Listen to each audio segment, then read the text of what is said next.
Okey, baiklah. Bismillahirrahmanirrahim. Assalamualaikum warahmatullahi wabarakatuh. Hari ini kita akan belajar dalam tajuk Tauhid dan juga Jinayat. Okey, Tauhid. Apa yang kita akan belajar Tauhid? Kita sambung tajuk Ta'alluq. Okey, hari ini kita akan belajar Ta'alluq Iradah. Okey, yang pertama bentuk Ta'alluq Iradah. Bentuk Ta'alluq Iradah ialah takhsis, iaitu penentuan. Maksudnya dekat sini, Ta'alluq Iradah ni maksudnya penentuan. Okey, tempat ta'alluq iradah pada perkara harus akli. Dia ini tempatnya ialah harus akli, iaitu perkara mungkin. Sifat iradah tidak bertakluk kepada wajib akli dan mustahil akli. Maksudnya dekat sini tempat ta'alluq iradah ni harus. Dia bukannya wajib dan dia juga bukannya mustahil. Maka dia jatuhlah kepada harus. Okey. Seterusnya, bahagian ta'alluq iradah. Bahagian ta'alluq iradah ada 3.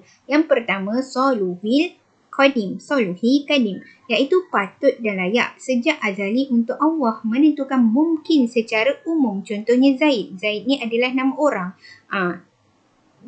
Memang patut dan layak lah kiranya bila Allah nak keluarkan Zaid, nak wujudkan Zaid. Okey, yang pertama ni, wujudnya atau tidak wujudnya. Ini semua terserah pada Allah sebabnya Allah itu dia maha berkuasa. Jadi bila dia kata dia akan wujudkan, muncullah Zaid. Tapi bila dia kata tidak wujud, maka tidak wujudlah Zaid. Dan mestilah ada tempatnya. Yang ketiga, mestilah ada jihah atau arahnya. Yang keempat, kadarnya, iaitu batasan. Dan yang kelima, mesti ada masanya. Ini akan ada. Kelima-lima ni akan ada sekiranya Zaid ni dikeluarkan. Okey. Seterusnya, patut dan selayaknya Allah menentukan akan nasib semua makhluk sejak azali. Iaitu memang pun nasib makhluk telah Allah tentukan sejak azali. Dengan segala yang harus atas mungkin daripada ada dan tiada. Sifat-sifat, masa-masa, tempat-tempat, pihak-pihak dan kadar-kadarnya semenjak dari mula ditiupkan roh ke dalam hasadnya tentang umurnya, rezekinya dan Allah belum mengadakan mungkin pada peringkat ini. Hanya selayaknya Allah menentukan segala perkara yang tersebut itu. Jadi, ta'alluq ini masih dalam peringkat perancangan juga.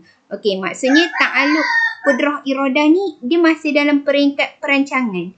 Sekiranya macam tadi dah bagi contoh Zaid kan. Sekiranya Allah tu munculkan Zaid, adalah Zaid itu di dalam muka bumi. Tetapi sekiranya Allah tidak munculkan Zaid, tak adalah Zaid tu dalam muka bumi. Memang kita punya memang selayaknya Allah lah yang menentukan nasib semua makhluk. Memang nasib ni dah ditentukan oleh Allah Subhanahu Wa Taala. Tapi semua tu juga adalah datangnya daripada diri kita sendiri. Kita yang pilih nak jadi baik ke nak jadi jahat ke, itu semua kita yang pilih. Maka pilihlah jalan yang terbaik. Okey, seterusnya. Yang kedua, tanjizi qadim. Okey, apa pula yang dimaksudkan dengan tanjizi qadim? Okey, iaitu terlaksana kehendak Allah pada azali untuk menentukan keadaan mungkin tadi dengan perkara yang harus berlaku daripada mumkinat mutaqabilin, iaitu kemungkinan yang berlawanan sebanyak 6 perkara, iaitu ditentukan wujud ada. Wujud ni maksudnya ada ataupun menggantikan adamu, tiada. Inilah bila ada, adalah kan. Bila tiada akan digantikan dengan tiada, adamu. Okey, yang kedua, ditentukan satu tempat menggantikan segala tempat. Mesti ada tempat. Okey, yang ketiga, ditentukan satu pihak menggantikan segala pihak.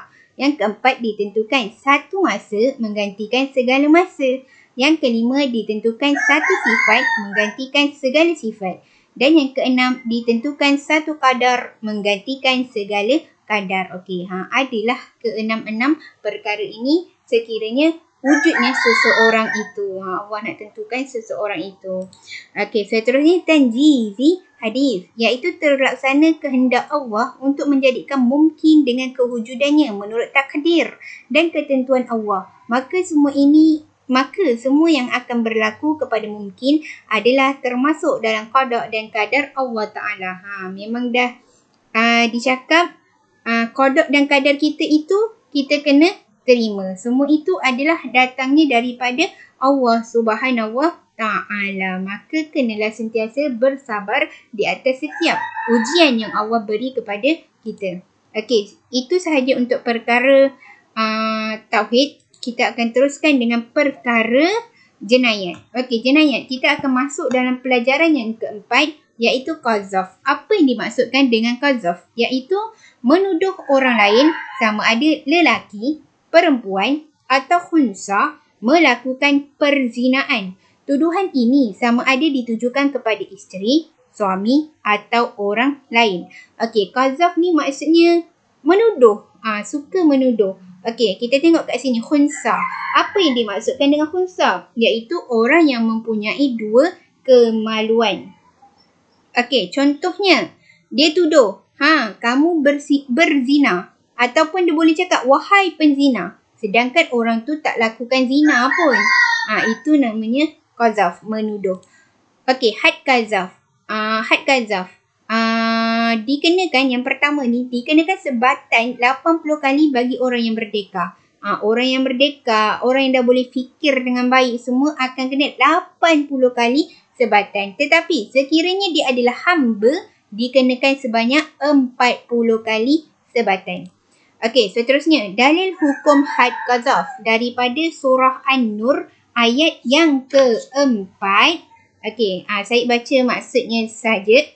Okey, maksudnya, artinya, dan orang yang melemparkan tuduhan iaitu zina kepada perempuan yang terpelihara kehormatannya, kemudian mereka tidak membawakan 4 orang saksi, maka sebatlah mereka dengan 80 kali sebatan. Okey, dalam surah An-Nisa sendiri kata, dah cakap kan bila kata daripada Al-Quran, semua itu adalah sahih dan benar. Jangan sesekali kita nak tuduh orang perempuan ni, engkau lakukan zina, jangan.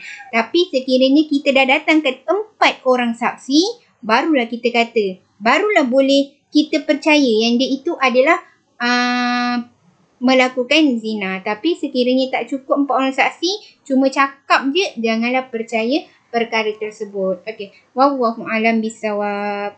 Assalamualaikum.